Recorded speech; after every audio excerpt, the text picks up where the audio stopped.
हैं तो आज का हमारा बहुत ही सुंदर एपिसोड है लौकिक और अलौकिक सुख। भाई और बहनों, मनुष्य के सामने दो तरह के जगत है, एक तो बाहरी जगत और एक भीतरी जगत। बाहरी जगत में वो 5 इंद्रियों के माध्यम से जो है संपर्क करता है, मन वचन काया से संपर्क करता है।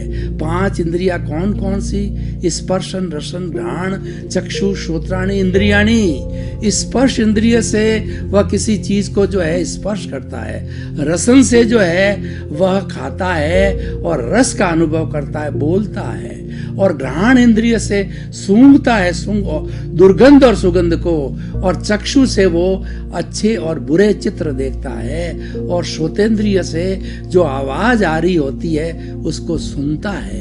ये सारा बाह्य जगत में होता है, और बाह्य जगत से ये 5 इंद्रियां उन विषयों को लेकर के, 5 इंद्रियों कुल 23 विषय है अच्छे और बुरे, उनको लेकर के वो मन को देती है। मन उस पर योजना करता है, और वाणी से हम बोलते हैं, शरीर से हम कार्य करते हैं। ये सारा हमारा बाहरी जगत है।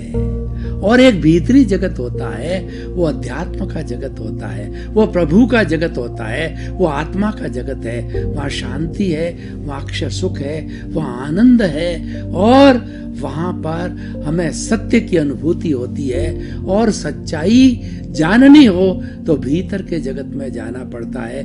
भीतर के जगत में हमको कुदरत का कानून मिलता है। कुदरत क्या है, कुदरत की रचना क्या है, कुदरत का कानून क्या है, ये भीतरी जगत के अंदर मालूम होता है, और बाहरी जगत में उसकी अभिव्यक्ति होती है। और what is the ultimate truth, सनातन सत्य क्या है, ये हमें जागृति करने के लिए भीतर के जगत में जाना होता है। तो हम बात कर रहे थे लौकिक सुख।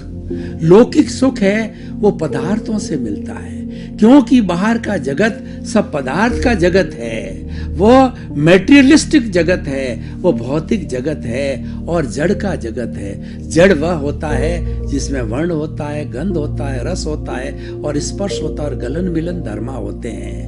हमारे बाह्य जगत में जितनी भौतिक चीजें हैं वो वर्ण गंध रस स्पर्श वाली होती है। वो टूटती है, वो मिलती है, वो नई बनती है, उनका उत्पाद व्यय और द्रव्य होता है।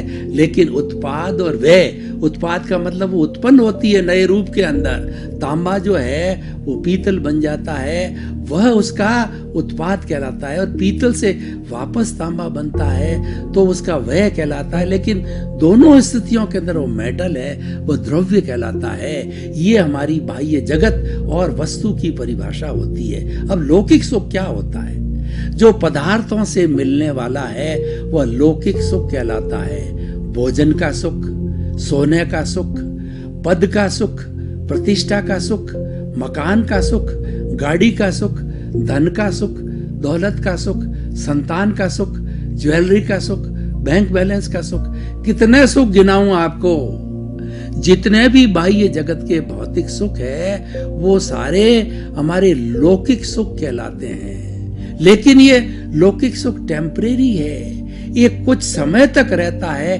कितने समय तक रहता है? जब आपका पुण्योदय होता है। जब आपका पुण्योदय निरंतर रहेगा उतने समय तक होगा, और पापोदय हुआ तो आपको इसके विपरीत स्थितियां मिलती है, और पापोदय से पुण्योदय होता है तो पुनः आप सुखी बन जाते हैं। कहने का अर्थ यह है कि लौकिक जगत में हमको सुख मिलता है वो हमारा पुण्योदय है, और दुख मिलता है वो पापोदय है। ये सुख और दुख दो बेड़ियां हैं। सुख जो है वह सोने की बेड़ी है, दुख है वह लोहे की बेड़ी है। ये सुख और दुख हम पीछे से लेकर के आए हैं। हमारी आत्मा जो है पिछले जन्म में थी, भूतकाल में, और आज इस शरीर के अंदर है, जो बुला रही है मेरे को और सारी मन वचन काया की एक्टिविटी करा रही है। आत्मा की हाजिरी से होता है, आत्मा की प्रेजेंस से होता है, आत्मा की अभिव्यक्ति से सब काम होता है।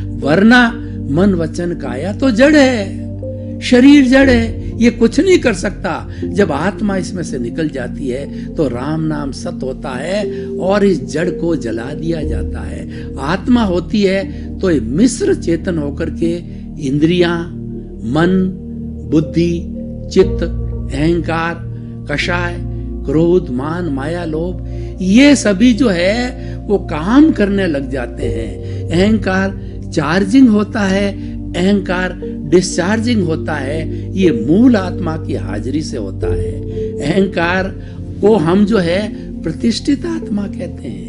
देखिए, हम आगे चल करके देखेंगे कि हमारे लौकिक सुख में और अलौकिक सुख के अंदर अलौकिक सुख को प्राप्त करने के लिए क्या बाधाएं हैं। तो ये सारा बाहर का जितना सुख है वो लौकिक सुख है, और ये बहुत बड़ा लंबा जो है इसका गिनती है। लेकिन लौकिक सुख टेम्परेरी होता है, और लौकिक सुख के अंदर खास करके हमारा जो पुण्योदय होता वो तो अच्छा होता है और हम सुख में होते हैं। जब पापोदय आता है तब हम निराश हो जाते हैं। कई बार व्यक्ति इतना निराश होता है कि वो सोचने लग जाता है कि भगवान उठा ले तो अच्छा है। उसको लंबी बीमारी आती है, ये पापोदय से आती है, ये असाता वेदनीय कर्मों के उदय से आती है। तब वो जब ज्यादा दुखी हो जाता है, वो बीमारी असहनीय हो जाती है, तब कहता भगवान उठा ले तो अच्छा है। कोई व्यक्ति ने कोई भी कार्य किया, कोई भी एग्जाम दिया, उसके अंदर फर्स्ट पोजीशन सोच रहा था, नहीं आती है तो वो इतना डिप्रेशन में चला जाता है। कई बार तो वो सुसाइड की बात सोच लेता है। ये पापोदय के कारण आता है। यानी हम लौकिक जगत के अंदर ये सुख और दुख के दोनों पलड़ों के अंदर झूलते रहते हैं।